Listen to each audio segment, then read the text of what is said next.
L'histoire commence dans la nuit du 30 décembre, à Barcelone, où un joueur de football, accompagné d'un ami, se trouve dans la zone VIP d'une boîte de nuit réputée.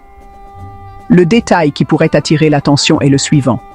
Pourquoi un homme de 38 ans, marié et père de 2 filles, passe-t-il la nuit du réveillon du Nouvel An dans une boîte de nuit? Mais pour ceux qui savent que nous parlons de Dani Alves, cela n'est peut-être pas si surprenant, étant donné qu'il ne s'est jamais fait connaître pour son intelligence, et par conséquent, c'est le genre de comportement qu'on attend de lui. Dans cette même boîte de nuit, comme dans toutes, on retrouve toujours la même faune, qu'elle soit masculine ou féminine.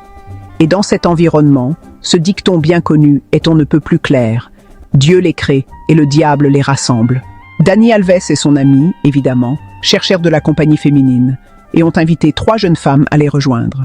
Les jeunes femmes ont accepté l'invitation et on peut imaginer que ces jeunes femmes étaient là avec une intention simple, peut-être trouver quelqu'un de sincère avec qui partager une vie et fonder une famille. Comme la boîte de nuit est équipée de caméras, on voit clairement qu'après avoir passé un bon moment à boire et à discuter, Dani Alves invite l'une des jeunes femmes dans une sorte d'espace réservé.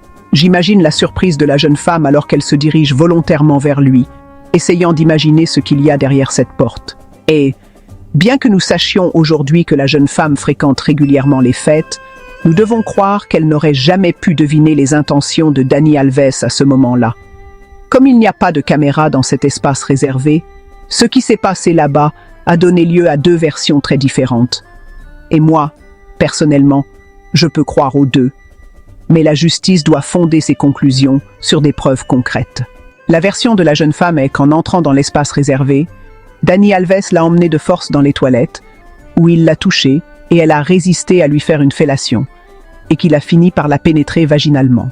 La jeune femme, qui n'aurait jamais pu imaginer que cela puisse lui arriver en fréquentant des boîtes de nuit en pleine nuit, est sortie traumatisée et en disant qu'elle avait changé d'avis au dernier moment et que Dani Alves n'a pas respecté le principe sacré du « non c'est non » et l'a violée.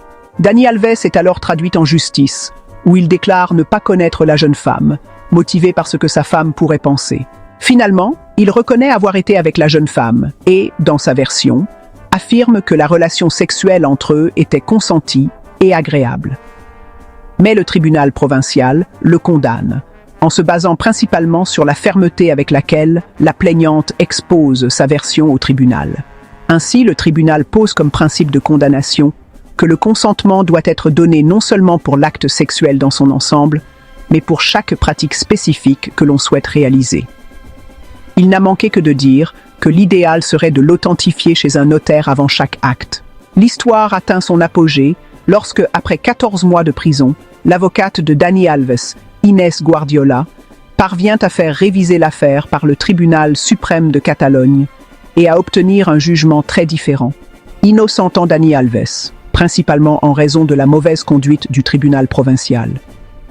Car, aussi incroyable que cela puisse paraître au féminisme radical d'extrême gauche, le tribunal suprême précise qu'il n'y a pas eu la moindre prudence pour confronter les preuves. Et, dans son jugement de 100 pages, il détaille que les incohérences dans le récit de la plaignante ont compromis sa fiabilité. Parce que, entre autres choses, on voit que la jeune femme est entrée volontairement dans les toilettes, n'étant à aucun moment forcée, comme elle le prétend, fait prouver par les enregistrements de l'établissement. C'est, en substance, ce qui a innocenté Dani Alves, car, une fois que le récit de la jeune femme présentait des incohérences, elle cessait d'être fiable, et la fiabilité est quelque chose d'objectif. Le tribunal de première instance s'était basé sur la crédibilité du récit de la plaignante, et la crédibilité est quelque chose de subjectif, qui, en plus, en raison des mêmes incohérences, a également rendu la crédibilité de la jeune femme douteuse. Le jugement d'acquittement, prononcé par 3 juges femmes et 1 juge homme, explique bien tout cela, mais, en quelques mots, on pourrait résumer en disant que, lors du premier procès, les droits de l'accusé ont été violés, ignorant le principe de la présomption d'innocence, qui est le pilier sur lequel repose tout le droit occidental. Un principe si important que pour être dépassé, il faut un ensemble de preuves solides et fiables, preuves et éléments de preuve qui n'ont pas pu être obtenus dans l'affaire contre Dani Alves. Par conséquent, le tribunal précise également, dans son jugement, que l'acquittement ne signifie pas que la version d'Alves soit la vérité, mais qu'il y a insuffisance de preuves pour le condamner. En d'autres termes, c'est une victoire de la justice contre une idéologie qui veut balayer tous les principes qui fondent notre civilisation. Un exemple clair de cela sont les déclarations de la vice-présidente du gouvernement espagnol, María Jesús Monteiro, qui, dans son hystérie féministe, affirme que toute déclaration d'une femme contre un homme doit toujours être supérieure au principe juridique de la présomption d'innocence.